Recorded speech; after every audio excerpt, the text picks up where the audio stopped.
meddler in the U.S. election.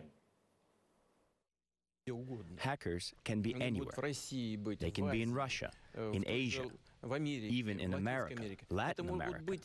They can even be hackers, by the way, in the United States, who very skillfully and professionally shifted the blame, as we say, onto Russia.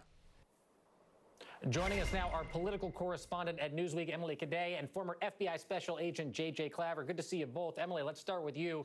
What's your take on reports that the White House is going to try and block James Comey's testimony by potentially invoking executive privilege?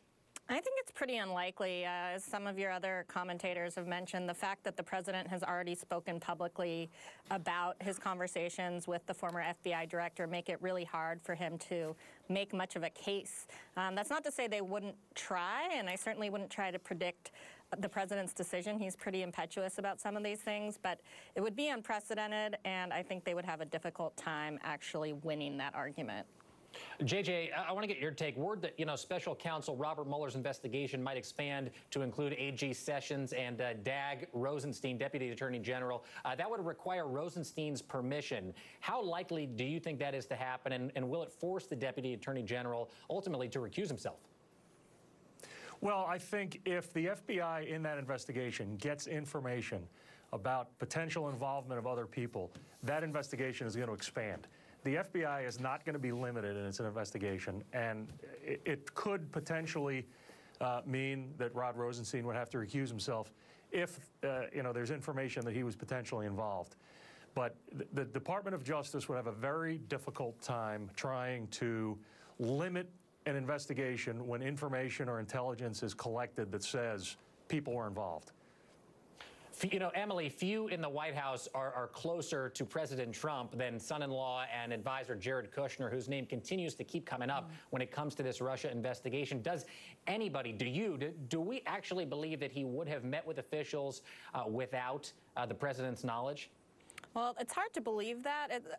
I mean, there's a lot of conflicting information that's been coming out about some of these meetings. In the case of the meetings before the inauguration, there was a suggestion that it was a business-related meeting, not something related to the incoming president. But I think that's one of the questions why this is getting so much attention, because we just don't know why they were meeting, what the discussions were like. And I think that's the reason that people are starting to probe into what exactly was going on there. And we'll continue to probe, in all likelihood, in all certainty, I guess I should say.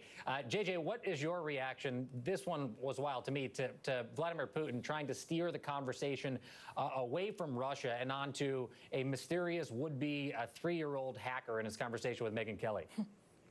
Well, I don't think anybody should be surprised about that. I mean, obviously, it's in his interest and in his country's interest to deflect attention from the actions that they took. But I think based on everything that's known publicly at this point about the intelligence community in the United States, and that's the FBI, the CIA, the NSA, the DIA, all of those agencies, the entire intelligence community has come to the conclusion that Russia meddled in the investigation. And that is done through very detailed analyses of the intercepts, and when they see the hacking, the analyses that are done by the forensic side of the intelligence community, when they pick up those intercepts and when they see those hacks,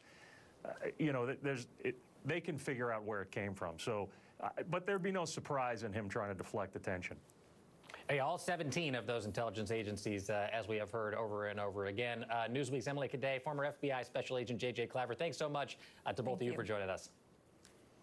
Coming up, what lawmakers are hoping to hear from James Comey on Thursday, and where do Democrats see this widening investigation into Russia going from here? We will ask one Democratic Congresswoman, Debbie Dingell of Michigan, when she joins us